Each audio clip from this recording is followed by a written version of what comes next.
1,865 people killed, tens of thousands homeless, and many more still unaccounted for tonight after the worst disaster Nepal has seen in nearly a century. Panic in the streets of Kathmandu after a quake toppled temples that stood for centuries, brought down buildings, and tore open roads.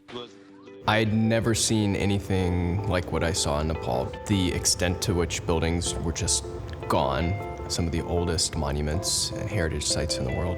We were all just sitting there watching this horrific tragedy unfold, wondering, okay, how do we make a difference? We can't just watch this. So when UNESCO called, that was when everything clicked. Christian immediately sent an email out to the company hoping to get some volunteers to go over there and help, and the response was overwhelming. As soon as I found out about the earthquake and tragedy in Nepal, I volunteered right away. I knew it was something that I really wanted to do in my heart, and I knew that we had the tools here to really make a difference. We formed the first team. They were on the ground in Nepal literally 3 days after the earthquake. Their mission was really to make contact with UNESCO and figure out how do we really use this data to make a difference. The next step was to start working with the Department of Archaeology to come up with a list of priority sites that needed to be mapped.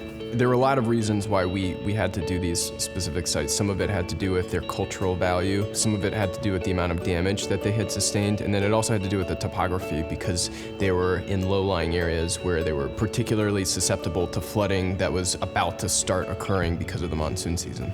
The mission became very clear that 3D data was really where the value was. With this data, they're able to really rebuild and also to chronicle the temples, the shrines, and the surrounding areas. Things as simple as creating an accurate topographical representation of a site, identifying cracks, very small cracks on the roofs of stupas that no one is able to get on top of. The goal in going to Nepal was always to help. We can use our technology to make the world a better place and give it to people who wouldn't otherwise be able to afford it, who are in acute need of it.